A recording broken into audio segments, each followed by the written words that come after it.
teams this week have been moving past Kalista bans specifically because they've been wanting to ban Elise, but Elise is banned on blue side, so Jinna have a lot of options here. They'll interestingly ban Thresh, which to me is a little bit of a surprise. Hasn't been a great champion for Tucson this season. He's actually 0-4 on it.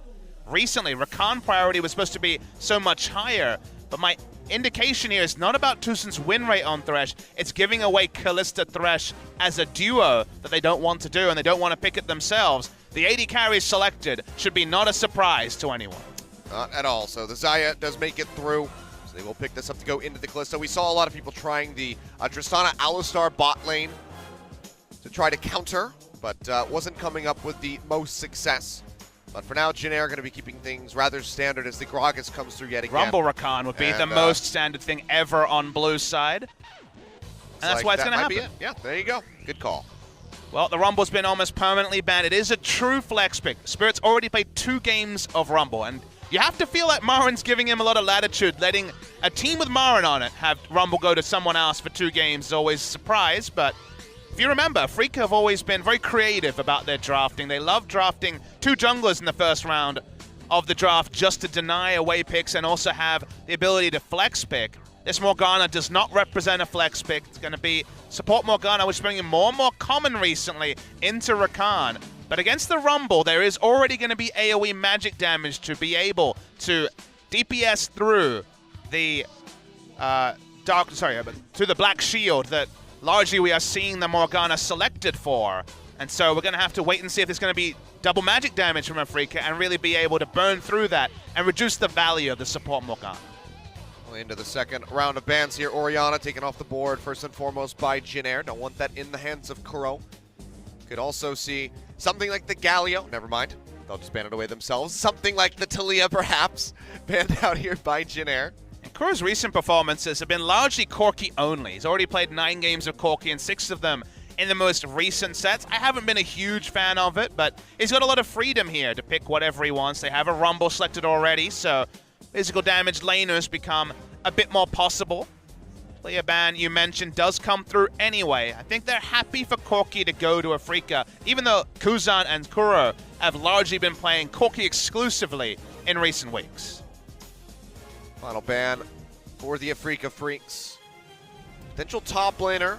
Looking here for So-Ons. Do we see something? Lucian is a possibility too. That's also something that we could see. We saw Lucian banned in our first set, but it's going to be the Syndra at the end of the day. Kuzan's been the more impressive Lucian. We've seen a single game of Lucian from Kuro. It wasn't one to write home about. He's probably the strongest blind pick laner next to the Corki.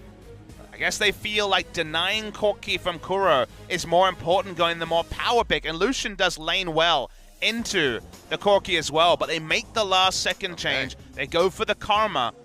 Probably almost certainly a Karma mid lane, given they already have Morgana locked in. I mean, that would be a blast from the past if we have that flexed into the mid lane, but now that the Corki has not been taken, might just see it snatched up here for Kuro.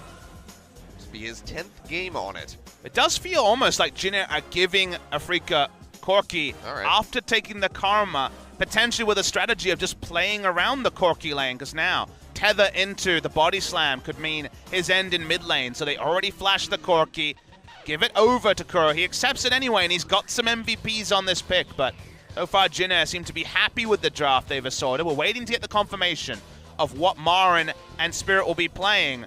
The Renekton was on the cheerful, the Renekton will be locked in, but it's not Elise Renekton like most teams have been playing the Renekton with. The Rumble's a bit more situation. Yeah, so we'll be bringing that one out.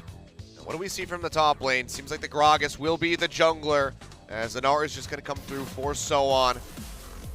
We'll see how this one goes, given that whenever Marin's the one piloting the Gnar, it's usually a very rough time, but So-On is going to try to turn around that luck. I mean, you say Marin, and sure, he's had some blunders on the champion, but you can count on one hand how many good Gnar games we've seen in a few weeks now. When Cuvée first brought it out against Renekton, it was a blast from the past. It was bringing back the Gnar meta that we had before, but the blind pick Gnars never really happened. Gnar has been snowballed upon time and time again. Umti will predictably expect there to be a lot of attention placed on So1. So will he jungle around the top side, or will we see Gnar lose a lot of his laning value by playing defensively? The mind games are real, and the LCK in particular, because Gnar has been hugely underperforming in the past 3 weeks.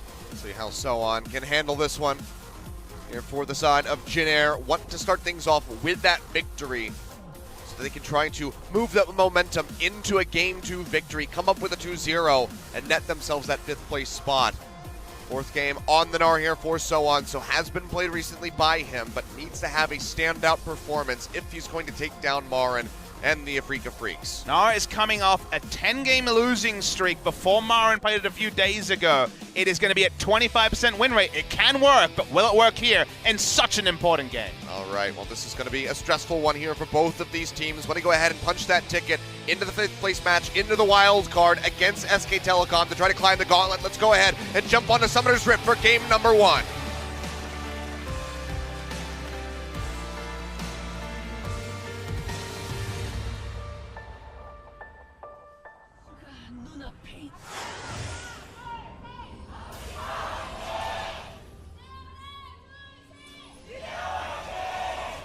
Fans have found their voice this split for sure. You can see the cheersfuls there, hoping for a glad plane to be flying into the station. That's a great drawing of the cast, the Korean casters. And Dangun, the Gangnam Stadium caster for the OGN days. And also our interviewer. Well. True. Our interviewer on this particular day. Be a big interview. It'll be a team interview with Afreeca or Jin Air. Probably the most tasty one will be a team interview with Jin Air if they win 2-1 and still have a series to play tomorrow. See Jin Air walking through mid lane. Lots of shields coming through from Morgana and Karma as the game goes on. But we haven't had a lot of Karma mid in quite a while here in Korea. It fell out of favor, even with Faker, who was playing it a bit during their losing streak a couple of weeks ago. I mean, really Faker was the one that kind of brought it back in, playing it in the spring final, if you do remember. As the counterpick to LeBlanc. Yeah. He was happily running Lulu and Karma mid lane to shut down the power of LeBlanc. LeBlanc shut down with a ban in this particular game, as Kuzan is one of our big resident LeBlanc players. I'm sure a lot of fans around the world will be surprised to know that the draft went through and both Maokai and Cho'Gath went unpicked and unbanned. Maokai, traditionally a big pick for Marin, but I think it didn't really seem well set up around top lane Maokai in their last series, picked up a loss on it, and Cho'Gath has been pretty player exclusive in this particular season, where ADD's had some great games on it, Crazy, Huni most recently, but it's not seen as a must-pick, must-ban in Korea just yet. Red buff leash there for Spirit, going to be spotted by that ward, which he will see die right at the end. So knows that he has been functioning within vision. As we go ahead and kick off this Rumble jungle. Jungle does catch a lot of people unawares. Very large gank pressure at level 3 if he's able to walk behind, not use anything, and then from level 6 can also contribute from far away. I've been impressed with Spirit's equalizer positionings, and that's always the thing you look at with Rumble players. So they're the only team in Korea right now feeling frisky enough to run it, and so far so good, undefeated with it. Actually, I should mention that Peanut played it as well. But yes. Didn't look great. But he looked great during the Telecom war. Looked great on a Cinderhawk jungler on the Zac. I don't know what that says about Peanut or Zac in particular's power level, but can't really mess with the results. Looked excellent. Well, for now, just going to be steady as she goes, working his way through the jungle as So1 is getting zoned away from his minion wave. There's a decent amount of them crashing into him, so he'll still be competitive as far as the CS is concerned. Renekton's been one of the consistent champions for this side of Marin, 5-3 on the season, but has had some games where he just straight up won the game with pressure around top side. We'll push in invariably. Gragas has gone from a very nice path, has not been spotted here. Wants to show up behind Tucson and Kramer. We're looking for the Dark Binding if they can find it. He's in vision now. Body slam in for the flash as Tucson does jump away and makes his way over the wall with the grand entrance.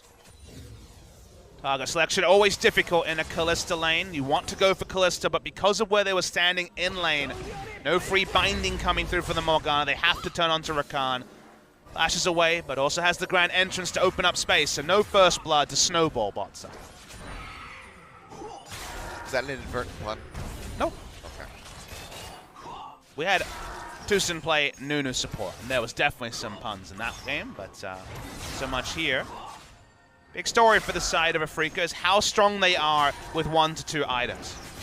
Think of all the moments we've talked about soundboard-wise, Rumble picking up Leandri's Trinity Force on Corki, 2 items on Ballista, and Marin picking up a Black Cleaver. There's a lot of power early for Afreeca Freecs in terms of their early item purchases, and it's not like Jin Air falls away heavily in that regard, but Teddy's the real anomaly of this game, where he will scale at 2 to 3 items. 3 is the sweet spot. Everyone from Afreeca is super comfortable fighting at 2 items, so look to them to opt into a lot of skirmishes and team fights early when they're strongest relatively. Now just trading back and forth in the bottom lane, as they do keep Teddy and Snowflower stuck in underneath that turret. No return gank from UMT yet, instead functioning around the top side of the map as Teddy takes a juicy rend. Still has the heal, still has a potion, so can get top back up, but it's been a bit of a painful one for him so far.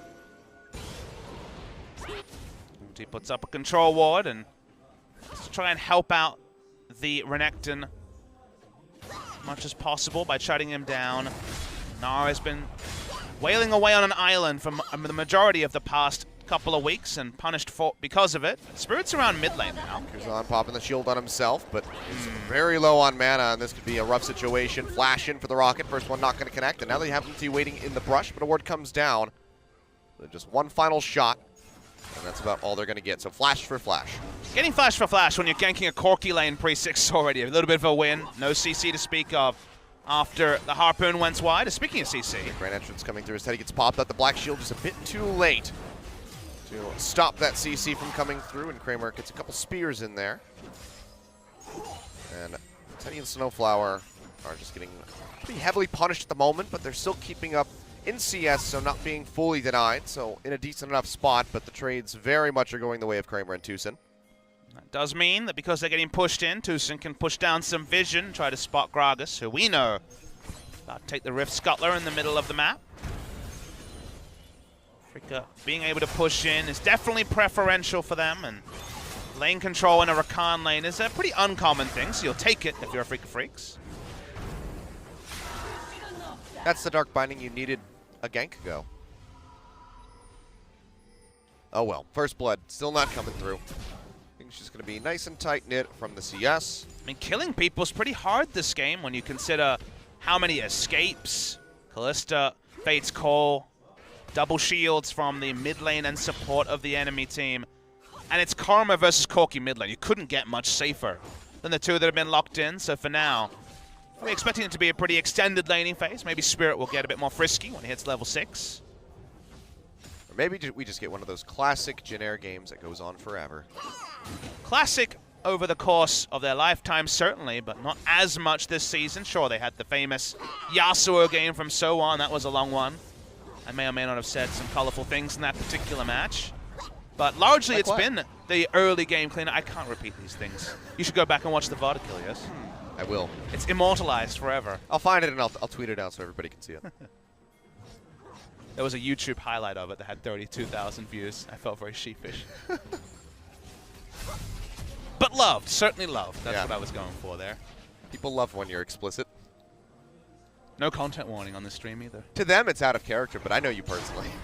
You know that I never say anything naughty at all. No. Nothing but cheerful things. But only nice things to say about Afreeca and Jin Air so far this game. No big mistakes or flubs, although now I might have to hold my tongue. Body slam there on the Koro. Takes a lot of damage as the equalizer will be tossed by Spirit. Gets a bit of damage down onto UMT. But still nobody in danger of dying yet. Disengage ultimate, I guess. Seems like a pretty big cost, given that Kuro had flash up and wasn't going to die, to no longer have the ultimate. And UMT can walk in pretty confidently knowing the ult is down on the Rumble. They had that ward thrown down. Did get cleared out, but now can try to take priority over the blue buff. Kuzan here to maybe scoop it up with a Mantra Q. But it's actually going to go to UMT in the end. Well, that wasn't very smart. Well, at least they got it, so could be significantly worse. As they'll now just go ahead and start taking away that Rift Scuttle. Afreeca were looking to ward up the enemy blue to look for a trade, and now it's higher priority for Jin Air to secure because their mid laner doesn't have blue. Extended laning phase suits Afreeca just fine. It's all about farming to the one item phase and then basically fighting for anything. Mountain Drake's certainly a good spawn to fight over, not the Cloud that we had earlier today. First back here in the top lane for So-On. Likely just going to be going for the Black Cleaver. I'll start things off with Ninja Tommy and the Durham's Fist. Quick Runic Echo rush already from Rumble, who's been very focused on farming this game. Couple of those AoE camps more than his opposing number, Umti. Rumble coming through mid. He has to equalize up in a couple of seconds, but you don't want to gank mid lane with Equalizer. No CC makes it very, very difficult. Let's do the package in for the They're chase. brawling Pushes anyway. Kuzan, yeah, pushes them down the lane. As Rumble gets ready to arrive, Spirit here, massive Flame Spitter forces the flash yet again, basically on cooldown away from Kuzan. That's still a successful gank, especially in the context of what was possible with no CC between the two. They can bait out the Black Shield and bot lane. To me, that's the obvious spot to gank, because here is the invade on blue. Does take it away. It's a denial blue, specifically from Kuzan. They're going to turn on to Kuzan. Looking for it, Equalizer coming down, Boss Bomb connecting, he's got the tether. Kuro doesn't want to get locked up under the turret, so we'll go ahead and peel back. They were worried also about getting bounced into turrets by Umti. They knew the Gragas was around, so smart of them to back away, but Equalizer once again used for no successful gank. Sorry, it's Joram's Fist, not Durham's Fist. It's Joram's Fist. They sound somewhat similar. One you said sounds a lot like Doran's Fist, and Doran's got enough things going on. He does. He's got quite a bit. I still want to know who Doran is. Maybe one day he'll be a champion. He can just unlock any item at any given time. Sounds good to me. Level 6, he just gets an Infinity Edge. The dream. Marin wants to unlock a Black Cleaver as fast as possible. That's for sure. Might be Frozen Mallet Rush for So-On with the Joram's Fist Rush. A couple of different ways you can go. Laning phase has gone on forever, Achilles. Both teams really don't want to lose this particular game one, especially Afreeca, who do guarantee not being eliminated today. Marin. Oh, he's wrapping around the corner, but Umti was already going the wrong way. Well, that could have been a first blood perhaps, but now Marin maybe he's zoned away from the turret because So-On sitting there in the Megadar form is a little bit longer. But not going to be looking for any sort of dive. They know the Dominus would come out immediately, and it'd be very difficult to kill Marin without something at least like a phage. He saw Spirit in the ward, and it was suspicious when Marin was staying in lane, but we know that Marin overstays in lane all the time. I'm sure everybody knows that. Jin Air should know that. He is supremely confident in his outplay. But even if you have that information, Achilles, you always have to wonder if this time the jungler is there or not. Thankfully, they had the vision to cement that one. With lanes that are hard to gank, with Black Shield to deny, engage in bot lane. With so far Marin not able to control the wave in top to the point where they can actually get a Rumble Equalizer off, and also low health bar. All we get is very extended laning phase and a farm fest. He's checking in his backside to make sure that he's safe. Might finally see him go back. He's still just getting chunked out. A little bit of damage coming through. Pop up in on a Snowflower, forces the flash in underneath the turret. Renstack's not quite high enough for the kill, and Kramer not in range for it anyways. Teddy is trading back quite nicely onto the Callista. That's a pretty good heads-up play there from Tucson. Saw the Black Shield go onto the AD carry who was behind Morgana. So just turned on to Morgana, used flash, and ends up being a trade. I like the fact that he was respecting cooldowns, and it may actually open up latitude for that Drake we spoke of. They are going for this one, and Kuro is here to help secure as well. Kuzan just getting back to the lane. Be able to arrive in time. So it seems like Jin Air just going to have to go ahead and sacrifice this one. Which is a pretty big sacrifice because you drafted Karma mid lane. It was all about early push and also early shielding to allow for fights in the first 15 minutes or so before items are complete. When you're seeding objectives as Karma, who will give up the damage war to basically any other mid laner in the late game, it is a pretty significant cost to also be giving up a Mountain Drake this early on. Rough stuff. But just not in position to do anything about it. So Afreeca go ahead and get the first objective of the game. First blood still eluding us at the moment as we encroach on 14 minutes.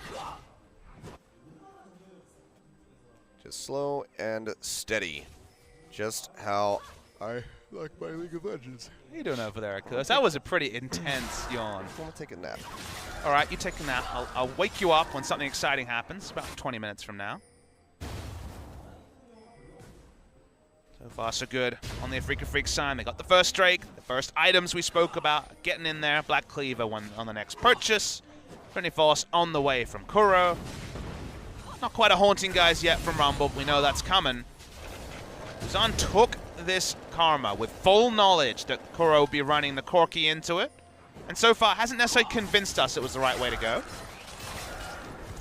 He's got a CS lead, but that's about all that he can speak for. He does get to buy the pretty busted Ardent Sensor as second item.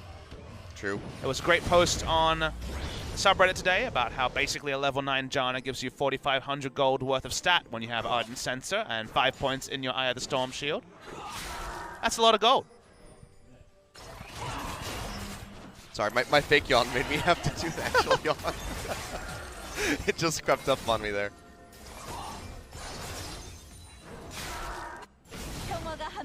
Who's on? Going hunting. It's a Corki versus Karma mid lane. Don't get too excited. I'm trying to get excited over anything here. Can I suggest KT rolls? Sure. You guys are wondering, we can speak a bit more about the standings. KT will finish second. They're locked in second. They will play in the semi-final. They're not affected by the match tomorrow. Winner of the match finishes first. Between Longzhu and Samsung, the loser finishes third. Second place is guaranteed for KT. Well, Rift Herald going over to Afreeca, so maybe we'll finally see a turret get taken down. Well, the scoreboard doesn't read that heavily for them. They're 500 gold up, and they have the first Drake and Rift Herald of the game. But so far, so good for Afreeca. Leads out of the jungle in the bottom lane, helping to put that on the board for them. Dark Binding not going to connect because Tucson can just go ahead and make a grand exit. Kind of weird to see them play so much into the bottom. They might catch Kuro here, though. Form body slam in, but pops him the wrong way. He's even got a blast cone for extra insurance. They put so much vision into the bottom side jungle when Drake is down that you don't really see the reward for the 3 wards they've already placed in. There's no extra step to it. That could have been it. That could have been the reward. But Umti with a bit of a botch on that cask toss. That means we return to laning. I love it. Kuro's been incredibly greedy. I imagine he must be 100 gold short of Trinity Force at this point. And Spirit's just going to channel in vision. That's why you see Tucson stand in front of him if the binding hits. I believe it does interrupt the channel there. No minions here yet, but the way it is getting ready to come through. So we will see that charge onto the turret, and it's dangerously low. They'll just equalize it behind, but they're trying to be greedy and just take it with the Rift Herald. Well, the Herald does go down, but it's only a couple more shots, and Kramer will get that last auto off. Soul Shackle's thrown down by Snowflower, not going to get the root onto anybody, nor will Teddy as he throws out the Featherstorm. So we'll just be first tower going over to Afreeca. Finally starting to stretch a bit of a gold lead here at 17 minutes, but still only 1,500. But with basically nothing happened, Afreeca get every early game checklist thing except for First Blood, and maybe they're going to look for that right now. So on. Transform doesn't have any rage here. Kuro's going to come in, pushes him to the other side with the hop, so he keeps himself safe and holds on to that flash as well. Yeah. Short of First Blood, they've gotten every single early game objective here at Afreeca Freecs, and also close to the 2 items where they are inherently massively stronger than the side of Jinair. Wonder how much Baron priority there will be around 20 minutes. That would certainly be the icing on what has been a pretty tasty cake from Afreeca Freecs so far.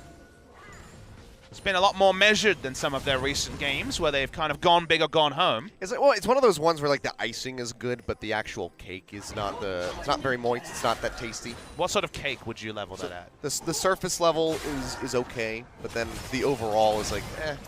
So like a sponge cake with a delicious icing on top? Sure. A nice buttercream, perhaps.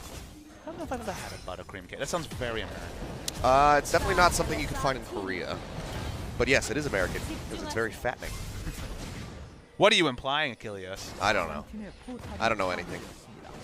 Turret going down to the bottom lane, going to be matched in the top as they go ahead and get rid of these tier 2s. But Jinair looking for that inner turret here. Because, I want to say Marin, because there's a Rumble on the game, but because Spirit's pathing around topside, he can't just equalize the wave in bot lane.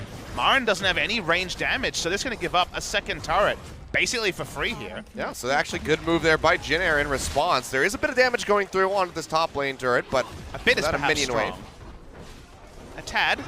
Well, they get it down to half. They got the vision on the enemy red side. They could return to and does help them with a potential 20-minute Baron if they want that with their Mountain Drake. They will not pick up a second turret in the top side. So turret lead does go to Jin Air, and they have control over the Mountain Drake as well. Burrow in the mid. Yeah, just a little dash away. Completely out of mana, so it's going to be a free Drake, you'd have to think, for Jin Air. All right, so tying up some loose ends. Getting themselves evened out as far as the Drakes are concerned. We'll see what comes in next, but this is going to be a limited Drake game because of how late these are coming through. So 25, almost 26 minutes until we will see that next one. It's going to be a Cloud Drake, so maybe we don't see it ever. Back away, out of top lane, in a top lane turret at half health. Baron about to spawn now. Setups here for Afreeca will be interesting. They have a lot to work with their 4 deep wards already placed. Enemy red side jungle, they have a lot of damage and secure onto the Baron as well. The tankiness is not really there, so whether they actually return to it in the next 5 minutes or so will be interesting to track. Well, may have our latest first blood of the season in this game. It's starting to look that way. We'll see how long can we go without somebody dying. I don't know if there's ever been an LCK game where no one died in the first 30 minutes. There probably has, given that we have a bit of a slower-paced league, but certainly not this season. Have we ever had a professional game where nobody died? No. I didn't think so. At some point, you just filter in at the end of the game when they're trying to kill your Nexus. There's been, I believe, sub-10 kill games a few times, but... I remember, and the only reason this one particularly sticking out of my mind is because I was there, was TL versus Team Impulse at Madison Square Garden. That was like inhibitors going down with 1 kill in the game, or maybe less than 3 kills in the game. I would be surprised if there was ever less than 5. I think 5 is kind of the minimum, I could imagine. 7 is what I would say if there was a quiz and someone was asking what the lowest amount of kills in a professional game was, but I don't admit to knowing the exact record. I'd take 7 kills in this game right about now. I would take 1, as long as it happens soon. This is like the filler in an anime where just nobody dies. They're just charging up, they're getting strong. So you're saying this series is going to go to extra innings. It's going to be here at after midnight. There's going to be 9 episodes of this.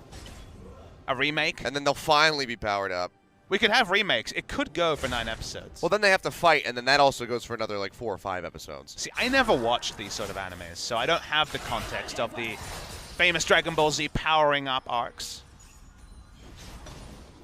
I guess I watched Bleach and was powering up in that. Yeah, we need the abridged series. Of this, the abridged Dragon Ball Z, I imagine, will be quite short. I forget. I actually haven't investigated it. I haven't gotten around to that. But Bleach is definitely one of those ones that needs an abridged one. Or just significantly less seasons, because I believe there was over 15 seasons of that show. I gave up on it eventually. I think I made it to 9 and I stopped. Oh, I think I made it to 100 and stopped. I gave it a really good go. Wait, you mean 100 episodes? Oh, no, I'm talking about 9 seasons. I didn't even know if they had seasons. They did. Oh, I just thought it kept rolling along. You know better than I, Cleus. I mean, they kind of have them divided, I guess, by the arc in the manga, I suppose. I'm not that familiar with Bleach beyond the anime. Well, this is where we've gotten to. The moment we're talking about anime. The anime talk. Given that I've watched maybe 3 animes in my life, it lets you know that going towards we're grasping for content. What those be? Death Note, Cowboy Bebop, and Bleach? Yeah, pretty much. I don't count like Pokemon and stuff like that. Yeah, that's not really. I feel like it sort of is, but not really. Oh, we might have a kill. We might have a gank, but maybe not because MT's got Flash and Body Slam. Maybe we just have to get excited with Chunks. A great gank. Yeah. Got 50% of his HP. Such good damage for a moment. And then it all ended. Another grand entrance. He's going to get locked in, but there's a Fate's Call, so, you know. It's not happening. But are we going to see an inhibitor turret before we see a kill? I'm telling you. TL versus Tip. It's happening. Well, that's what happens when you have Callista, Karma, Morgana. Even Xayah has a note button. There's so many note buttons in this game that it just goes forever. Yep. My note button would be to turn it off, but I can't. That's an option for the stream watchers. We won't hold it against you if you come back for game 2. Just check in on us every couple minutes. We'll be all right. We'll survive. You know the studio is silent when I could hear the ribbit of the frog. Yeah. Just walks across Summoner's Rift. There's nothing for the audience to make any noise for. They just want to cheer. This is a big match, but If both it's- teams are petrified and both teams have drafted very defensively, so we get a lot of non-interactive gameplay. And hell, if Teddy shows up at the first fight with 3 items, honestly, Afreeca are probably the one you'd have to wiggle the finger at because they've been item ready to go for a while. Well, Teddy does take quite a bit of damage there, so has to go back to base in all likelihood. And this could open up for Afreeca to get a push onto that tier 1 in mid. But still not a kill. Nope, no kills. The elation that we will feel at the first kill. Maybe ear screeching. Turn down your volume a little bit. Play-by-play casters especially get excited. Who's on? We'll walk away.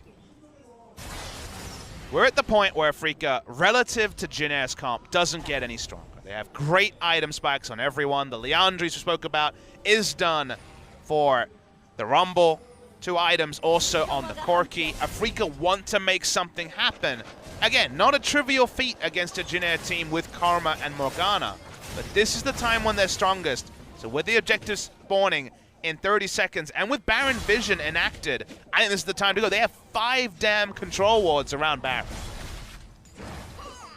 Just get some sight vision down behind it, and it's time to go. Well, for now, they're mostly playing around the bottom side of the map because there's a dragon spawning in 6 seconds, and it's Cloud, so it really does match the excitement that we've had throughout this game so far. If they have 5 control wards in Baron and take Cloud Drake, I'm going to rage. Never would I have thought that Everate versus MVP would be infinitely more exciting than Afreeca versus Jin Air with 5th place on the line. Well, I'm mad.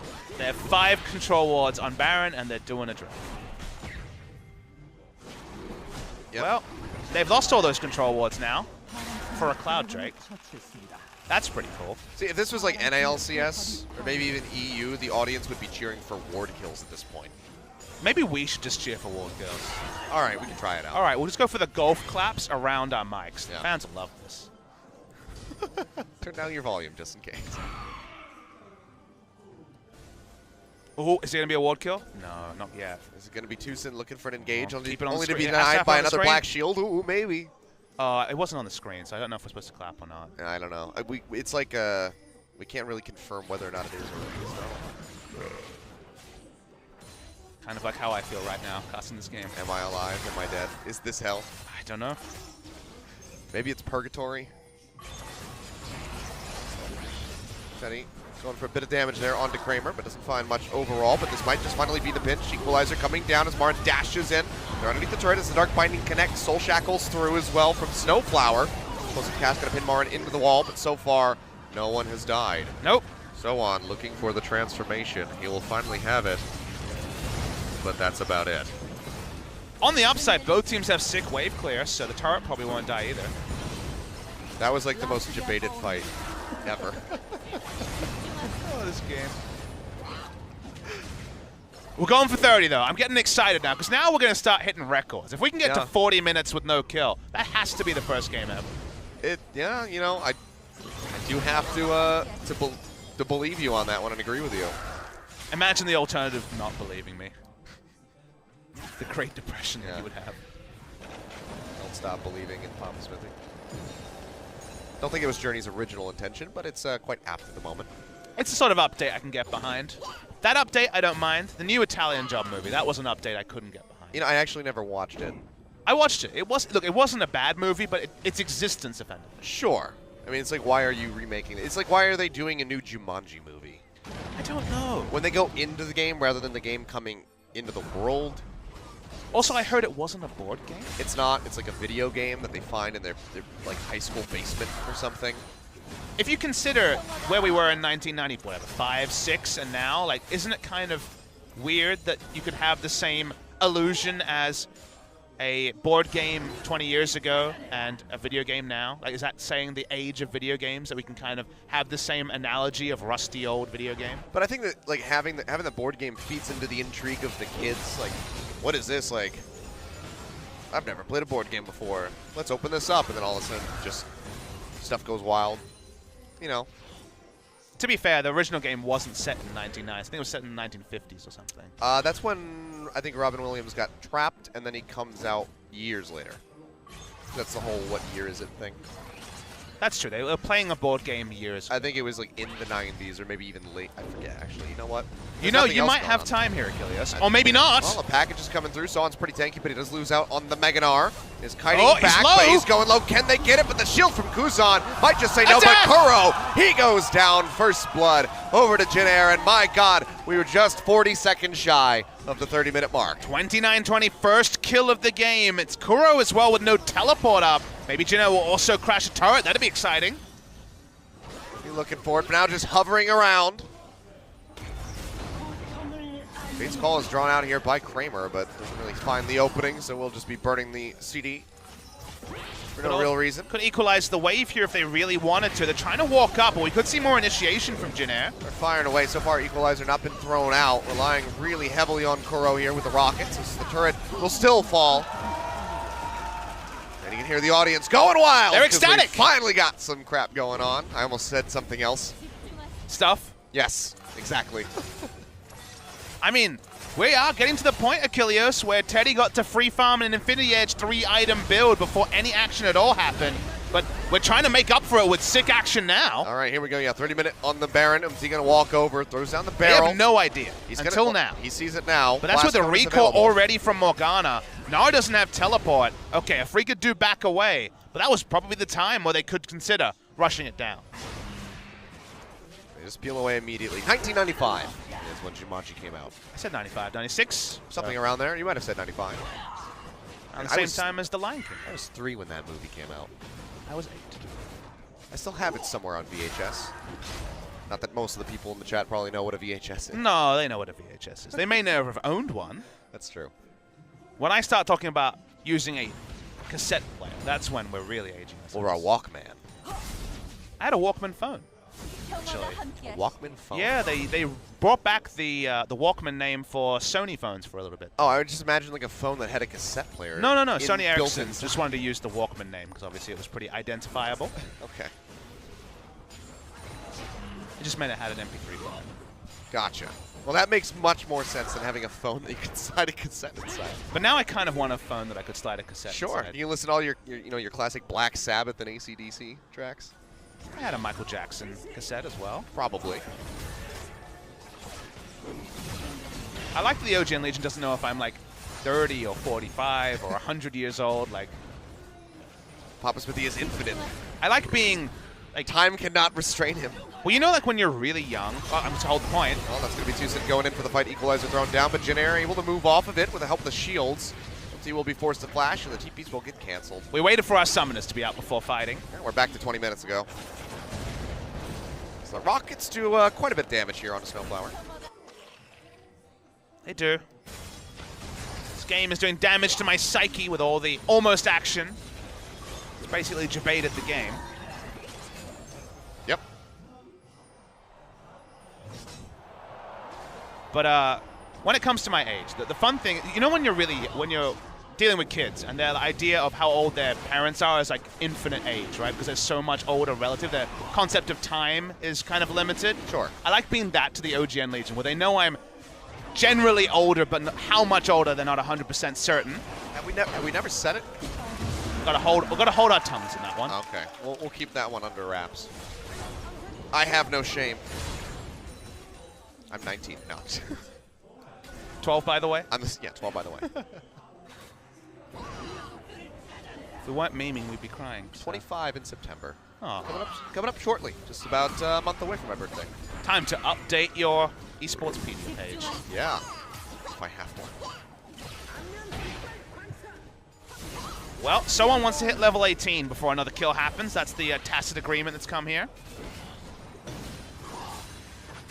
Side minion wave is in a great spot for Jin Air in bot lane and in top. So when it comes to side waves, Afreeca actually working against the map. They're going to actually go and accelerate the push in top side. At least have one lane working for them. But that does mean they surrender pressure in mid lane. Marin poking his head around bot side, pops the ultimate. Has that pop? The shield coming down here from Kuzan. Big grand entrance popping up multiple members as Kuzan tries to get out with his life, but he cannot do it. The Ren from Kramer will take him down, and Snowflower, he's just going to get speared in the face. He will fall. Double kill over to Kramer, and we finally have more kills here on the board. And Afreeca Freecs, with those 2 picks, are looking for Baron. Yeah, triple the kills in the game, but they did not take down Umti. Now they have the secure of the Callista. They're still risking this, and they have no vision behind. The blasting plant undid them last time, Achilles. See if it happens here again. Umti getting ready to take a ride, but Tucson has the pop-up. The Ren will come through with the smite. So Afreeca Freecs will be able to find the Baron, and Tucson makes it out safely, not even having to use the flash. So after 33 minutes of no-risk League of Legends, that was a pretty controlled risk taken by Afreeca with no ability to ward behind. They jump over. Watch for the equalizer here, because the pinch here is good, like you say. Big engage, but the equalizer is perfect. About as good as you could ask for. Meant there was no way for Afreeca to be aggressed on. Jinne had to go backwards because they had no path to walk forwards. That meant 2 kills, it meant a Baron, and it might be the only action in 35 minutes, but it might also decide the game. Yeah, which would shut out Jinne's hopes of locking down 5th place spot here tonight.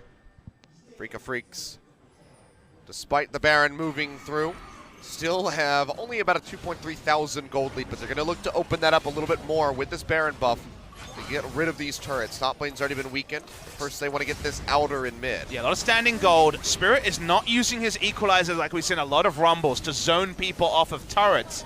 They could do that when the minion wave pushes up and Callista gets 5 autos, Corki gets a couple of Trinity Force autos, and this turret will go down. But now they're trying to look to keep onto it for a fight, but I don't think you need that sort of greed when turrets are the objective. You have the Baron buff. Already Jinne doesn't want to fight you. Zoning them away is the next step forward for Afreeca. See how long they can hold on. Again, classic playstyle by Jinne is just tail between the legs, play for a little while, try to extend into the late game. But Kuro, with that Triforce and the Infinity Edge, he rips apart those turrets, so is able to knock down the first inner turret here for the side of Afreeca Freecs before they can get that outer in mid. Yeah, playing the map like they want to with the Gnar built for split push is impossible when the Baron buff is there for the side of Afreeca. See, something like the equalizer, try to zone them away. Just go ahead and guarantee this. Or there's the brute force. So they do have that one for themselves. They also had Tucson walking up aggressively, so an extra mind game for Jinne to respect. Have to cede a lot after so much parity for the first 35 minutes or so. Now, when it comes to easy objectives, most of them have been claimed by the side of Afreeca, matching the turret score that Jinne had been able to put together. Just having that much more gold now. So, a little over 4,000 in the lead so far for the Baron buff. They still have a little bit longer. It's about 75% of the way done. And let me draw your attention to a bit of a new school build coming through from Kramer. He has Infinity Edge on Callista, which has never really been a staple purchase. There was a couple of patches where people messed around with Callista's picking up Infinity Edge, but in this case, going to be about doing a bit more damage to Gnar and Gragas in the front line. So largely going to be about Ren sets. Still have the Blade of the Ruin King and Hurricane, but Infinity Edge Callista has been a rarity in Korea especially. Less face tanking ability than if you went Bloodthirster. Yeah. Again, still just happy that we are past the Serix Gage days. Now Jinne is not happy because they're being split terribly across the map. Last of the Baron buff might actually break the base bot side. Well, equalizer thrown down up top just to zone them away. He can still push up, but getting through those Baron-empowered minions is going to prove difficult. Because of that Infinity Edge, it's big damage onto the turret, but Blade Caller comes through and he just rips right through Tucson, overstepping his bounds. Hit by the Dark Bindings are taken out. At the same time, though, Kuro did break the base. Couldn't take the inhibitor, but broke the base. Afreeca are still able to back off. Baron buff just despawned as well. So still do manage to break the base with their first Baron, which, given what all the inaction of the previous 35 minutes, is still a win for Afreeca. Decent pickup on the pace, tempo of the game. I mean, the tempo of the game was 35 minutes of flatline, let's be real. Oh, jeez. Well, Snowflower just takes all of the damage, but now they're going to try to turn this one around in onto Kuro. He's got the flash available. Tether not going to connect. He will make it out with the snipe, but has to pop the flash. Both get bursted, but both will be able to back away. This is as the Drake spawns, the Elder Dragon, I should say. Jinne going for a 4-man recall. So They weren't able to get in good back timings previously. They don't really add on a lot of power with these backs, though, and they do give up control around the Elder Dragon.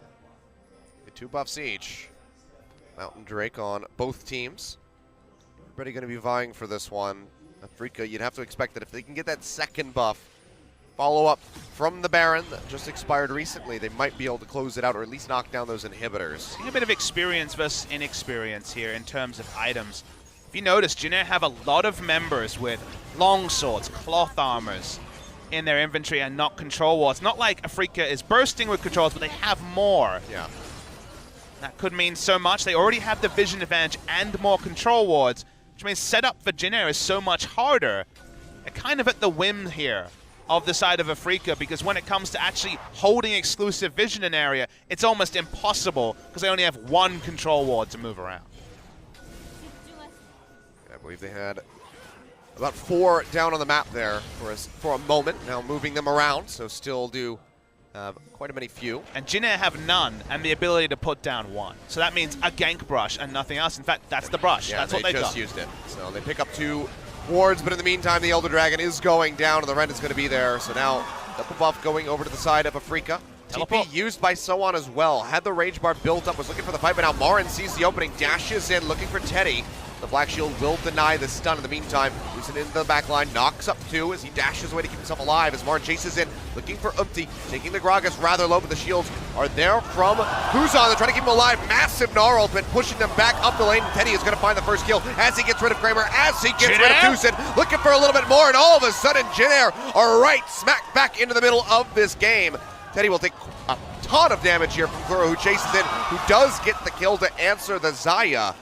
But Teddy just opened up this game off the back of Soan's massive play. And now Jin they're going to fire back. They're going to take some of these turrets. That isn't a trivial kill. Getting down the 80 carry probably stops Afreeca from just straight up losing the game. Death timers are massive. We're 40 minutes in. They might just try to battle it down anyway. See if they can. Kuro still does offer up quite a bit of damage and wave clear. He has the double buffs.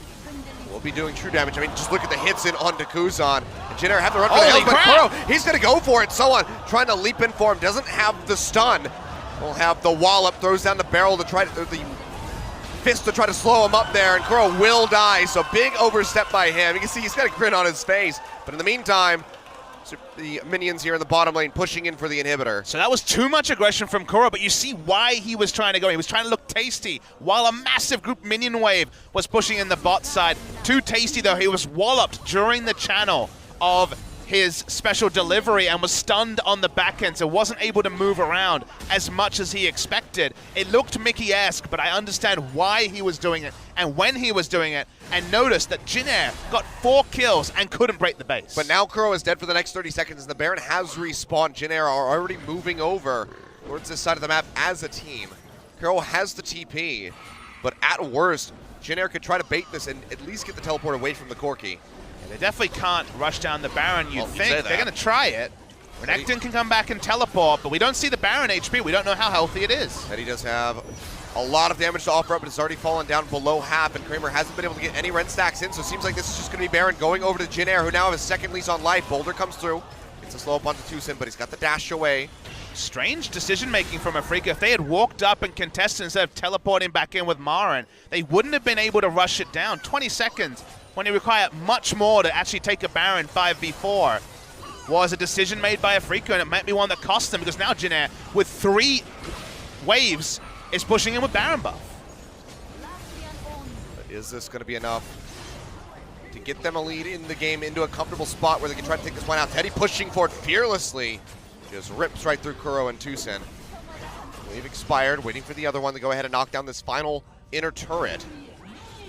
Haven't had a replay of the big fight that got 4 kills over to Jin, and that was Marin largely offering himself up, taking free damage, and never allowing his double 80 carries to auto-attack during the fight. Marin still looking for flanks. I think the time for flanks is over with how fed Teddy is. The end result is that Jin keep brute forcing through, and they want to break the base with their Baron. We'll be looking for it here. A couple more shots from Teddy up onto that turret. Should be able to take this one down. As they do the Baron minions sieging away, but Kuro is doing his damnedest to try to clear these out. Equalizer up, and Spirit might have to pop that just to get rid of the waves as they get ready to come back through. So good for Jin. They're exposed inhibitor down bot lane is not in any way being able to be attacked. Kuro is getting chunked out. They're going to break the base in just a few seconds. One more shot, turret is gone, inhibitor now exposed. Jin Air going to be looking to go ahead and take this out. The first inhib of the game, 44 minutes in. Gets the route down onto Marin, but needs to wait for another wave before he feels safe enough to push forward. Meanwhile, So on the backside is building up that rage bar rapidly. When are they going to make their last stand here? Already got the inhibitor. Jin Air can just back away. Get it, and Tucson takes a massive hit, so he can't go in for any sort of counter engage here, and they just have to watch as the inhibitor dies. Even channel that Baron buff recourse. No ability to interrupt that. Actually, there was an auto attack that's going to fly over to the enemy side. Kramer's Infinity Edge build means he can't walk up as much. That's why I'm a fan of double lifesteal on the Callisto. And to his credit, does have double lifesteal already, but the Bloodthirster is what I'm looking for. An overshield, the ability to skip in 100 range and then skip out to your max auto attack range. Infinity Edge on paper sounds nice, but there's a reason it's never been in vogue for the Callisto, because she's much more about surviving through a fight in terms of damage rather than taking down the actual person she's focusing. You can see the Hurricane getting put into overtime here by Kramer as he tries to clear out these waves, has to push up, but that's when things get dangerous because one stray Dark Binding from Snowflower almost certainly means that Kramer could be going down. 6 items on both AD carries from Afreeca. A very healthy enemy AD carry with Karma in his pocket. It's probably going to be the decider here. Whoever gets to do more damage between Teddy and Kuro and Kramer should decide the game. Keeps poking forward. Black Shield has been used, but the Equalizer comes down as well. At least buys some time for the Afreeca Freecs away from this Baron buff that is getting ready to expire. You can't use Equalizer while Mantra's available for Karma. Mantra Shield is movement speed and also means that not even any chip damage is done to the members of Jin Air. So in terms of cooldowns there, big trade up for Jin Air. A big wave getting ready to crash into the base on the top side, so somebody's going to have to answer that. No one really wants to leave because Kuro, he's got the package ready to go. If he can find an opening, that could be the turnaround here for Afreeca Freecs who have their backs up against the ropes. Everything's working against Afreeca. Shorter cooldowns from Jin Air. Super minions pushing in on the top side. Base will be broken second time here. Yep, that's going to be the turret falling, maybe even the inhib following up because Teddy does so much damage. You can see he's comfortable to go ahead and sit here. Has that speed up and the shield from the Karma to make him feel secure. So now 2 inhibitors down. Jin Air just inching their way towards that victory. It's going to be a big what if for Afreeca if they lose this game. 5 control wards around Baron for the longest time, positioning for the longest time, a big team fight victory, but no ability to go back to the inhibitor whose turret they broke 20 minutes ago. And now we've gotten to the point where everyone is unkillable. The moment that Mantra's shield comes through from Kuzan, the Ardent Senses working in overdrive as well. Killing Teddy is basically an impossibility. Yeah, I mean, Kuzan is just stacking on the AP right now off the backside of the Ardent Sensor and the Athenes. Maybe a Zonia's with a Fiendish Codex here in the inventory at the moment. But the Rabidons, the Ludens, he is just topping everybody up and more so, and you know, just double so with these shields that come out. Never had to get to this point, but Afreeca lengthened the game. That's like 2 autos there. They're going to look for the engage. Pop-up does come through as Kuzan takes a hell of a lot of damage, gets the redemption to keep him topped up and has the shield to chew through the rest of that ignite. So on joining in. Going to be losing out on the Meganar soon, so maybe this is an opening here for Ults are down though, Afreeca. Achilles. They're happy to walk up now. Just using the shields to try to chip away at the turret. Don't get too much damage in, but they have super creeps crashing in 2 different lanes now. There's no windows left. Black Shield is up. Teddy can walk up as aggressively as he wants. It might as well be Juggermore, or Juggazaya, I guess, in this case, because in the front, Teddy has no threat onto him. Ults are down. Marin has only a single target CC. Jin Air's going to take a 3rd inhibitor right now. Be one hell of a turnaround if Afreeca can somehow pull it off. Dark Binding connecting in onto Marin. It's going to get whittled away at by Teddy, but can't quite find the damage to pop that GA. Kramer knocked to the side, and Umpty very overextended. Still has the flash, but he's holding on to it.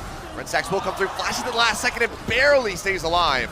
Teddy with the Feather Storm, not really going to line him up for the Blade Caller. Finds the route, though, from the Dark Binding in onto the Rumble. He goes into the Zonias, but it's going to be the turnaround. Teddy has fallen. Umpty going down shortly thereafter as Kuro finds the kill and so on. He's just going to try to retreat, flashes away, but it seems like he's dead to rights because there's so many members that can chase in onto him. He will fall, but in the meantime, the base is getting tackled by the super creeps. Spirit doing his best to clear those out. Should be able to stop the second Nexus turret from going down, but the first has fallen. Snowflower, Dark Binding will save his life for the moment, but the rest of Afreeca, they're pushing up the bottom lane. They want to take down that inhib, if not just end the game, because it's still 30 seconds on Teddy and Umti. It's just one time their formation let them down. Kuzan couldn't actually be the quarterback with all the shields. You're right, inhibitor should go down. But anything more than that with 20 seconds left on the Xayah seems really difficult. Actually taking down this inhibitor is a big boon to them. But if they play a long game, they probably lose, so it's time to go Rambo if you ask the Afreeca Freecs. Lauren is tanking up, and Kuro can shred this first one. Tucson goes in, gets the pop-up, and that's going to be Kuzan going down immediately. Snowflower with the Soul Shackles will get the roots coming through Redemption. Maybe able to keep him alive for the moment, but now the Nexus is exposed. They have the damage, and they will take it out. A slobber knocker of a game, 49.5 minutes. Afreeca Freecs, early lead, thrown away into the hands of Jin Air, but they hand it right back over to them all in a moment. And the throw analogy is so on point with this game. Nothing happened for 32 minutes, and then everything happened in the back end of the game. Jin Air had everything ready for them. They literally had the ability to knock down all the pins, but then they made a mistake around the bot side, and it felt like they'd be fine because they already had 3 inhibitors down. But at this point in the game, with double AD carry, Afreeca just forced through the inhibitor they prepared earlier and actually end the game against all normal logic. Well, Jin Air will not be able to secure that 5th place spot here today, but they can still force a tiebreaker by winning the next 2 games. Afreeca, they're at the edge. They're at the cusp of locking themselves into that wildcard match against SK Telecom, who they have a winning record versus. Afreeca is playing best of ones from now on. Win any of them and they go through. Game 2, Game 3, or the tiebreaker tomorrow. If they win any game along that road, they will face SK Telecom in the start of the walk. I'm going to see the replay. Umti basically jumps in and does nothing. He baits his team by walling through. He did not need to do that. They already had 3 inhibitors down. Achilles, what the hell is he doing? Walking up for no reason. And they turn here. And for once, they're not in formation to actually peel. And Afreeca can't believe their luck. They're able to turn on and take down the Xayah, which should have been impossible. And you know what the worst thing about all of this is? If you watch the replay, as anyone on Jin Air's side, no one will know what Umti was trying to make happen. They had 3 inhibitors down. There were no more objectives to pick up. Go buy your items, push in your minion waves, and win the game anyway. Heartbreaker of a loss there for Jin Air, but all hope is not yet lost. They can fire back, but 2 wins in a row against the Afreeca Freecs is going to be an arduous task, especially after that loss when they were so very close. I don't know what SKT is thinking watching on from this series. They probably prefer not to face Afreeca given history. History could be made today. Jin Air still in with a chance, but like you say, it's looking more and more remote, Achilles. Yeah. The hope is dwindling here. The candle burning for Jin Air is getting snuffed out by the Afreeca Freecs. They just need one more win. They lock themselves into that 5th place spot against SK Telecom. And like you said, SKT likely not looking forward to playing against Afreeca, so they are going to be cheering for Jin Air back at their team house. Jin Air has been cheering on Umti as King T all season, but wasn't King T when they needed him there. Definitely not. Maybe he can do so in Game 2. We're going to go to a break.